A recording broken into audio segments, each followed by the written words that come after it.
Whether you're new to pool and practicing the basics, or a more experienced player performing drills to improve your shot making and positional play, the Drill Partner is perfect for you. Well, Mike, I wasn't gonna let you off the hook that easy without doing a show today. I hope if you didn't know, now you know. So, how I you was doing, wondering buddy? what that was all about. Good, good, good. Let me hit airplane mode so I don't get a phone call from anybody. That's a good call. That's pro level podcasting right there, buddy. Lord knows I've dogged that plenty of times. I don't know where to begin, Mike. There's been a lot going on since the last time that you and I have seen each other, buddy. So uh, I'll I'll let Yeah. you take the lead here because I did a little show last night with Ray. It was fun. Maybe we'll do something this evening. I'm not sure If yet. you think what was good, there's been a lot of talk, a lot of stuff on social Yeah. media, a lot of great Well, since you brought up matches. social media, Mike, let's just Uh, start. Let's just start right there, then. All right. if you think I'm going into the potential Simonized sponsorship for Team Philippines, I'm not going there. Come on, Mike. We got to get some. I need to get Pinozo on the record here. As far as everything that you've seen online. Well, you know what? I don't. I have. I have. I have no comment. I have no comment on that. I'm not in the arena. I don't play the game.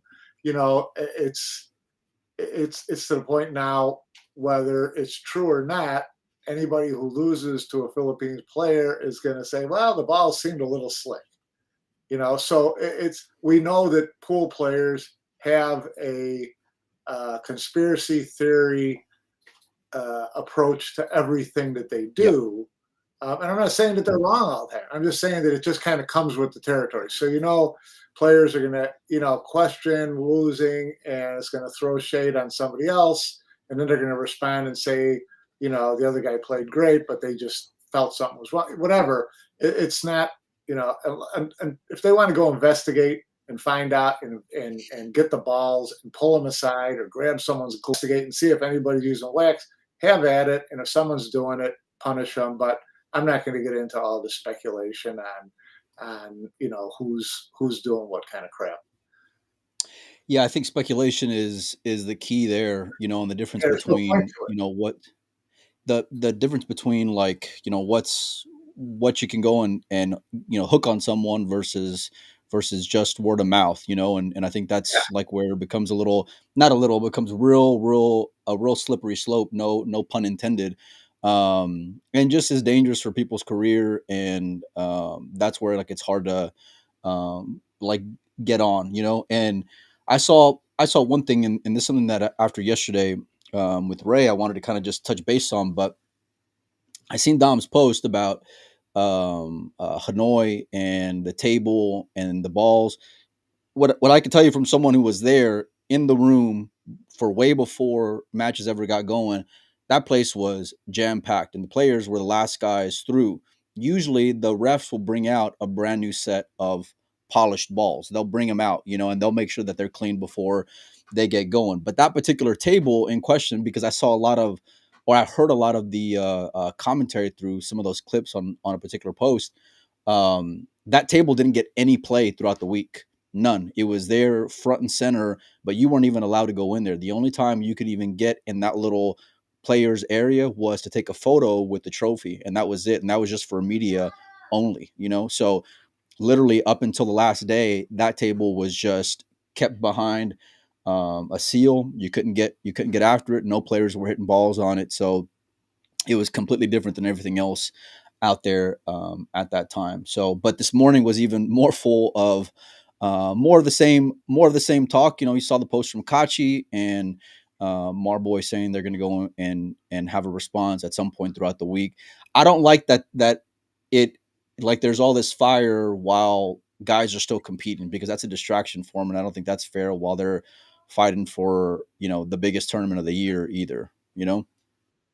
hopefully the last day players aren't spending their time looking at social media right now. So hopefully it's not affecting them. But yeah, kind of, you don't want to distract from guys playing. I see a comment in here about of Marboy's Facebook post last year accusing the Cole brothers of using wax. Is that right? I'd love to see that post because that's pretty funny. The irony of it, you can't get past this for sure. Right. Yeah, and like I said, you hear these stories all the time.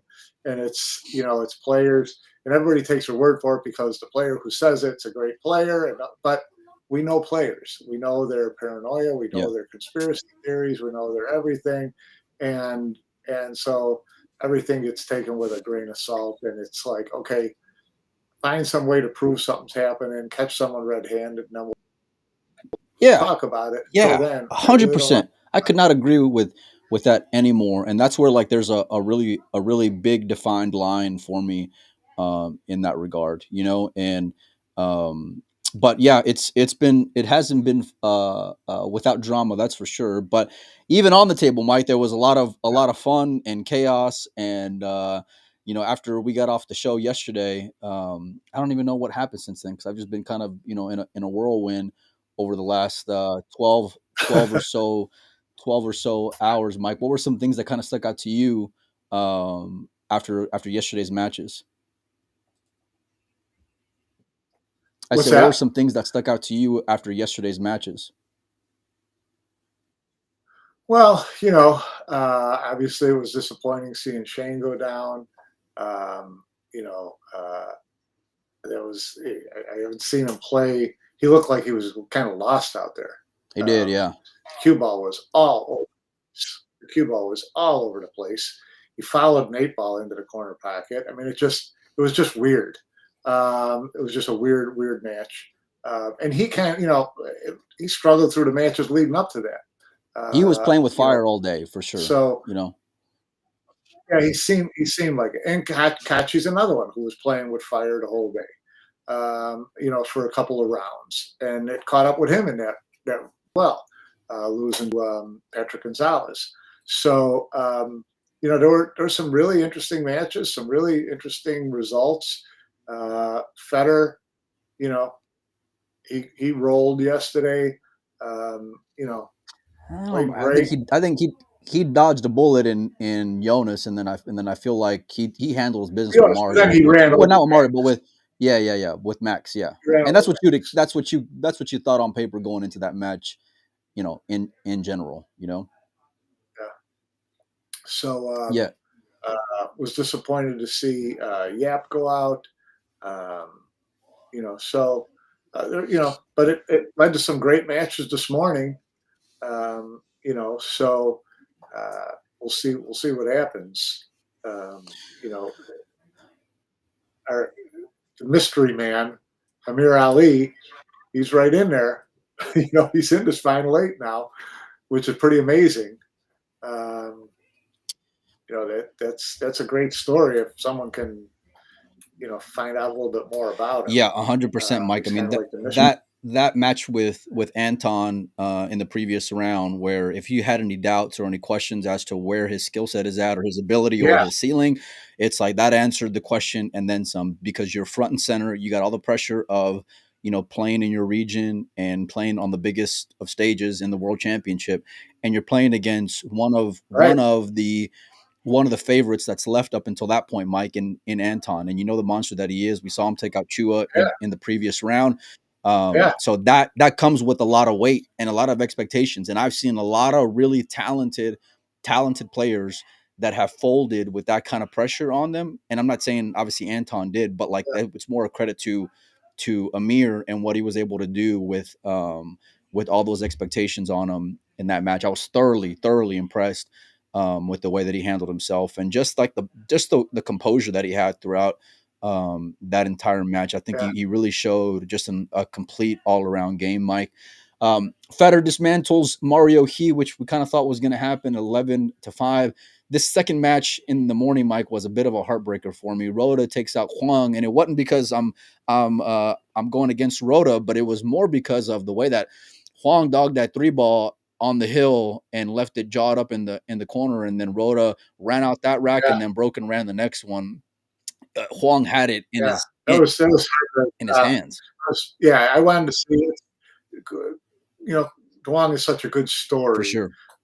You wanted to see him, keep going. It would have been good for Poole. I mean, we love Jeffrey Rhoda, but that was a great story. So it was too bad to see that happen. He looked like he took it for granted, took his eye off it, and was worried about where the cue ball Yeah, was going. And he just he just didn't pay any attention to it, which was that'll bite you in the ass because he had to hit it kind of hard. He got a little bit straighter, I think, than he wanted to, or on the wrong side, or one or the other. But so yeah, that was too bad. That was too bad to see.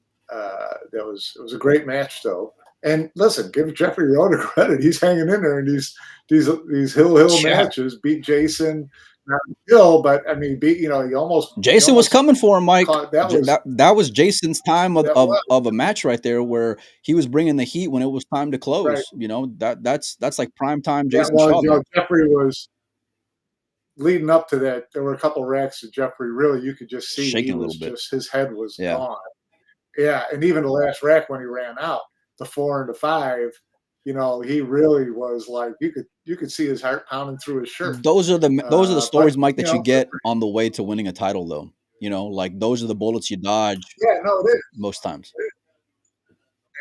And maybe maybe not this particular title, but that's the step you take on. I got through a big match on a big stage against a big player. I know I can do this. You look for more out of Jeffrey Rhoda going forward. So for sure, that was great. Amir Ali 11-6 over Anton. Mike Claudio-Cacci 11-8 over Conrad. Yeah. Nice comeback win for Claudio. I think he was down something like 8-5 in that match. Mike, I gotta be honest with you, because he was one of I picked like 2 guys to win the tournament, one on your show and one on the podcast here, and one of them was Claudio and the other one was Bernie, and thank God they're both still alive, because I'm riding that wave. Yeah. I'm riding that wave to the end. But when Conrad had him stuck, I'm thinking, okay, the fairy tale, so to speak, is over for the young Cacci, and that kid just shows so much like such a strong will to finish out a match. Like he's got no give up. And I've seen big names, Mike, that quit mid-match. They'll finish it out on paper, but like they check out, and there wasn't any give up there. He doesn't seem to have much shake to him. No, not at all. And he's got a lot of confidence in himself. Him against Ali, that's going to be a really good, really good matchup. That's going to be really interesting to watch, to see who gets through into the final 4 out of that. I'm really looking forward to that match. I mean, Claudio, he's a great player and he can certainly win this tournament. I haven't seen him take down any marquee players, is what I'm kind of waiting for. So I don't know if Ali fits into that or not. Previous win, Mike. That's about given the fact that Ali just beat Anton. If Claudio can go through and win that round, and for that matter, either one of them, got the utmost respect for him, because that's going to be a tough matchup, no matter which side of the coin that you're viewing it from. It's going to be a really, in my opinion, it's going to be a really good match. FSR takes out Casper 11-8. Casper breaking the hearts of Americans after defeating Shane. Bernie Regalario dodges a bullet, and Patrick. That was a scrappy match, Mike. I was sweating that one as well. It was a scrappy match. Yeah. Back and forth. Match. Bernie hung in there. He's another one of those great young players that we heard about last year, and we're just kind of waiting to see move. And he's there he is in the final 8 of the World Championship. It doesn't get any better than that. I mean, it does get better than that, but not right now anyway. Ko Ping Chung, 11-7, taking out Didi after James comes off a massive win over Mickey Krause. 11-9 in favor of Carlo over fellow countryman Jeffrey Ignacio. Those were some great matchups, Mike. And I'll be honest with you, and this is I got a little bone to pick with Matchroom here in regards to this, because I know Federer's the world number 1 and all these things. I get it, right? But there's a lot better matchups than watching Mario He and Federer in the early round. as far as what you can put on TV table. And even in this next round, we're going to go through some of the matchups here in a little bit. They got all of these. They're all being streamed. I mean, you can see every one of these matches. You can see them into 16 and now Mike. 8. But the commentary, Ko Ping Chung and Carlo over Federer and Rhoda. That the little Ko and Carlo is box office, Mike. That's box office. That's a box office matchup.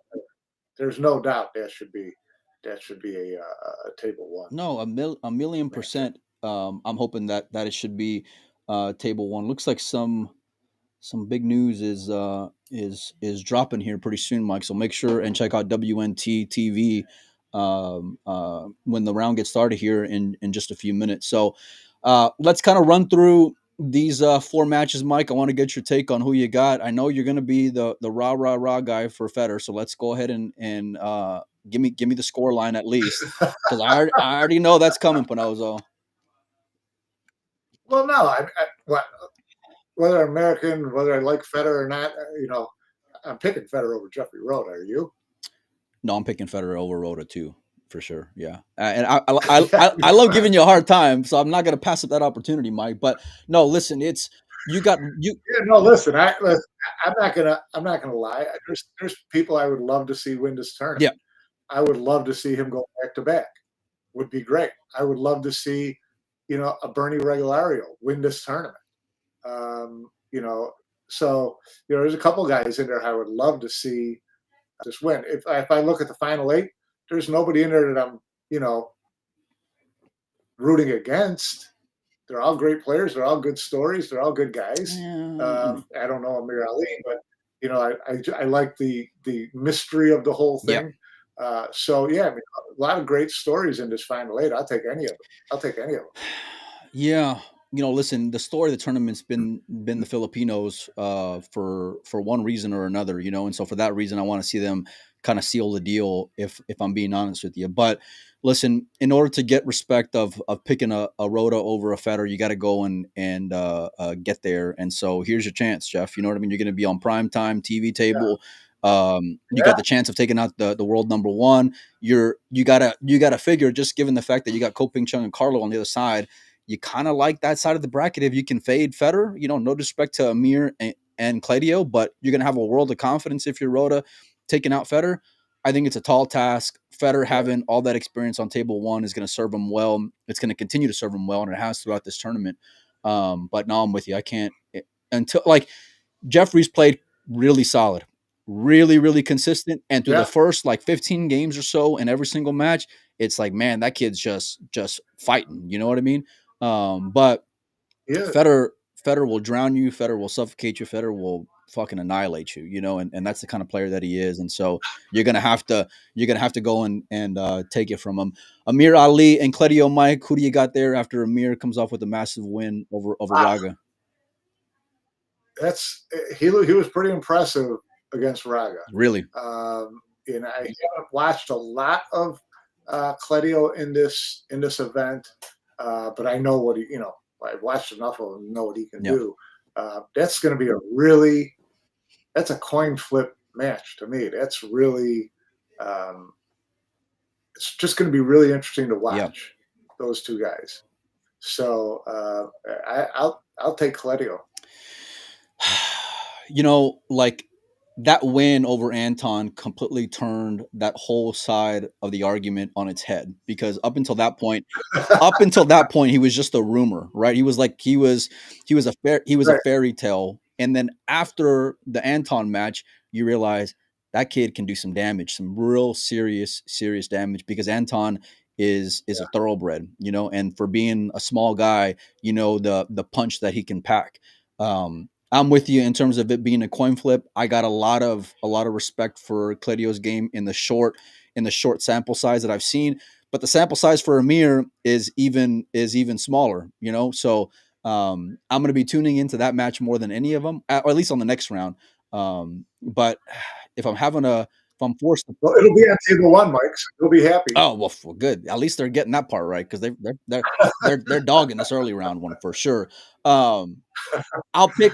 I'll be really interested to hear the commentary on that match, because that's two guys that they're not used to seeing in a table one event. So and they're both really interesting players. So it's going to be. I'm looking forward to listen to what the commentators think about their approaches to the game, the decisions they're making, the poise they have at the table, things like that. I'm really anxious to see what they think about these two guys. Both those dudes, Mike, look really, really, really cold-blooded. They look like nothing is going to shake them. Tyler asked when are the next games. They're starting here, and just now, I think they're already live on there. So we're going to wrap up here in just a minute. I thought it I thought it was on the 30. Was it on the 30? No, oh no, I guess No, they should be. no. I think I you're right. think, yeah, but they usually have like a good 10, 15 minutes of, some stuff beforehand. So, I was gonna say nonsense. I didn't want to go and shit on it like that though. Cledio and Amir, Mike. I'm taking Amir. I'm taking Amir, and it's only because You picked Cledio to win the I whole know damn I'm thing. What hedging the hell? here, Now you're Mike. Can picking I just against fucking him? hedge for a minute? No, look, that was a statement win for me for Coloring against your yeah, bets. yeah. Either way, I'm gonna come out looking like a genius. No, look, that was a statement win for Amir beating Anton, and because I do think it's gonna be really close. It's gonna be a dogfight, and I'm hopeful that it'll come down to the Yeah. end, is what I'm hoping for. But yeah, for me wanting the beginning pick, I'll go with Cledio. For me thinking where I'm at today, I'll pick Amir. But either way, it's a coin flip as close as you can get it. FSR against Bernie, there was a comment in there from Matt Poland, real interesting how, FSR was the flavor of the last few years, and now all of a sudden he's kind of become an afterthought, and here he is in the final 8 of this tournament. I know he hasn't had the toughest of draws, Mike, but he's going to have a real stout test in a Bernie Regalario in this next round. Who do you got, Mike? Well, it's one of those things. Like, yeah, where has FSR been? The last couple since he had that, amazing run. He did win the Perry Open, right, last year. So, he can still win a tournament, and you like his composure, you like his decision making. You're not likely to catch him making bonehead errors. You're going to have to play a really, really good game to beat FSR. Can Bernie do it? Sure. I mean, he's gotten to the final 8. He's playing pretty good pool, apparently. So, and he seems to have the poise. He's a great young player. So, it should be a good match. I like FSR. I'm going Team Bernie. I was on that team before the tournament started, along with Cledio, and I'm not going to back off any. I think that there's a lot of unknowns there when it comes to FSR and his current game, and I don't feel like that matchup with Casper was a real way to kind of gauge that. No disrespect to Casper, but No, yeah, you're but right. that's not the one that I would kind of say, okay, well, that's going to go and change it for me. Bernie coming off that win against Patrick, I think he's going to be really fluid on that table. He's going to have a lot of confidence, a lot of support there from the team that's going to be there in the arena as well. I'm going Bernie. I'm going Bernie like 11-7 in favor of Regalario. On the bottom, Mike. Yeah, I don't. Uh, It's tough to pick against Francisco, but like you said, you haven't really seen him tested in this event. He's gotten a pretty, I mean, it's not a soft draw, but he's he hasn't had to go through too many top 10, 15 guys on his way through. So Little Co against Carlo Beato, Mike. That's a final right there, Mike. That's a solid match as you can ask for in a round of 8. Does not get hardly any better than that outside of like a filler and Federer type match. Who do you got, Mike? I like Little Co. I think when goes this deep in an event, to me, he tends to get better as the matches as the event goes on. If he's still in it, if he has a hiccup, it's usually 32, 64, something like that. I just think that he's a really one of the Cole brothers is always going to do some serious damage during the course of a year. Yeah. This could be his turn this year. Look, I said yesterday that Ko Ping Chung's not a guy to go and give it away, but at the same hand, and I believe that, and I still believe that. With the same hand, though, Carlo is the kind of guy who can go and take it from you. He's for sure that guy who can go and rip out your heart with the way that he can go and play the game. I think this is a coin flip. I want to see Carlo go just because I want to see more Filipinos in the Final Four, if I'm being honest with you. But like after seeing Little Co play against Didi and the way that he's played his last couple of matches, it's like I couldn't agree with you Yeah. more that he's leveling up as each round moves on, and so I can't wait to watch that one. The cat's out of the bag, Mike, for Reyes Cup, Yeah. and so I want. Timing's everything. Well, I want to. Timing's everything. I'm gonna get your opinion on it here in just a second.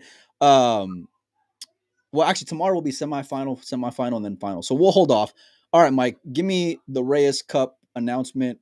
Team Asia versus Team Asia versus Team World. What is your first? What is your first thoughts on that, Mike? Don't like it. Care to elaborate, Mike? Care to Don't like it. I think that I think it's bailing on the Reyes Cup too quickly. It's I don't know. I just don't like it. I don't think they I thought that they would have gone with U.S. against Philippines. It's a natural rivalry. Or are they saying that?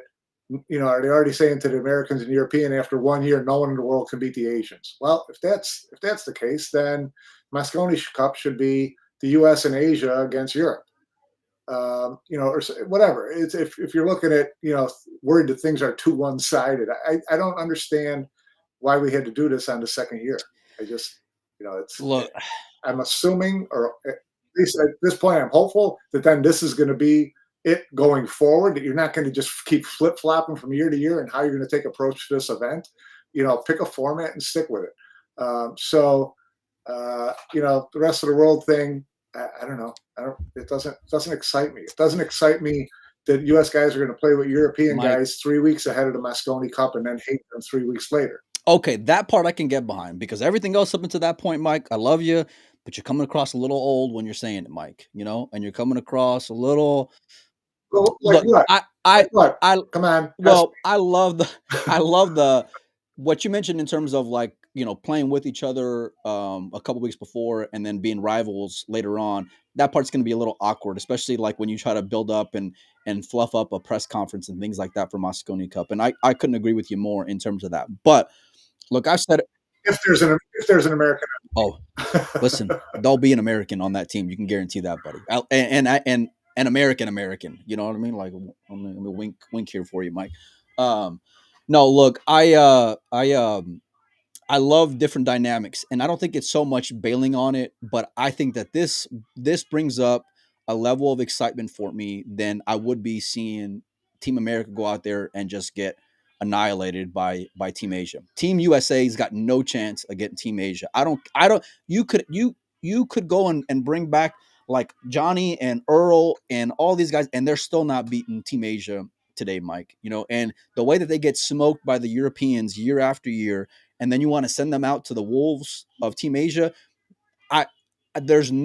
Now I'm excited to go to the Philippines even more than what I already was for that event, because had it been Team USA, I would have just be like, I'm checking out, man. There's nothing competitive about this. The different dynamic of players, while I agree with you, it kind of waters down the rivalry. That dynamic is also going to be exciting for seeing how that chemistry will play into effect going out there against Team Asia, And so, yeah, I'm loving this new mix here, Mike. There's still a lot of questions, and Uncle Mike's going to get to the bottom of these questions. I can guarantee you that. And I mean this guy right here. Listen, I'm not against it. I mean, your argument's really good, but then let's stick with this forever. Yeah. Don't flip flop back and forth. They probably should have started out with this last year and just gone with it the whole way through. Well, so if that's what we're going to do now to the end of time, I'm all for it, because you're right. It does add another dynamic to it. It'll make it more interesting.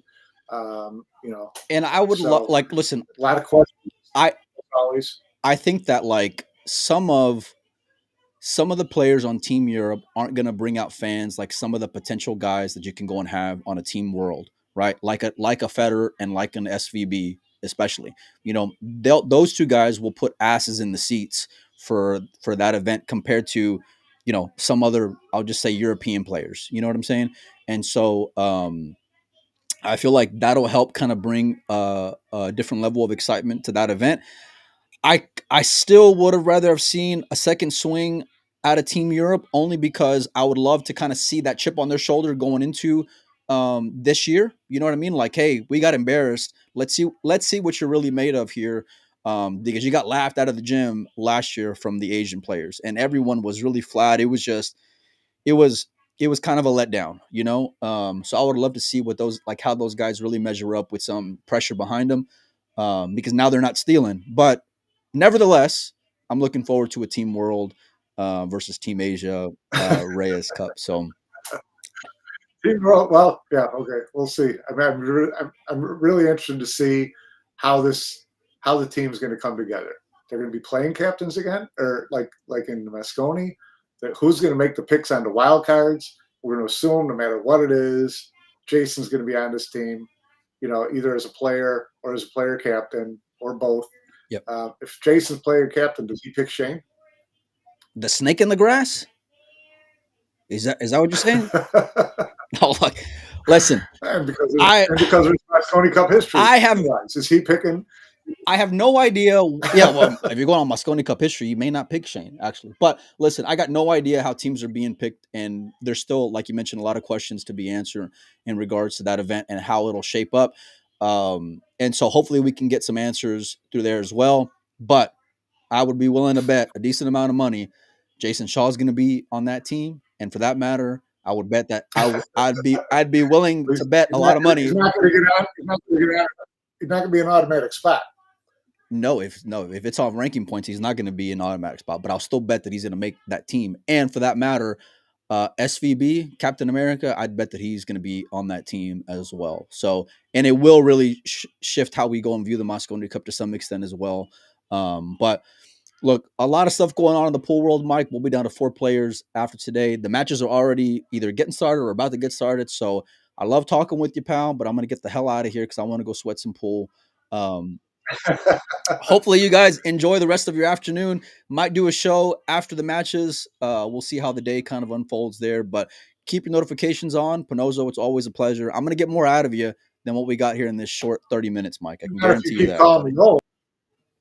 Well, I know. Listen, you know, I never called you old, Mike, up until that point, but that one just felt a little. It felt like you teed me up a little bit. You know what I mean? And let me ask you this: are you going to go out to Manila this year? Probably not, but it has nothing to do with who's playing. Okay. Who. I just don't think I was going to make that. Okay. All right. Well, listen, we'll have more shows in the coming days and maybe even today, like I mentioned. We'll see all you guys real soon. Go enjoy the matches, and thanks everybody.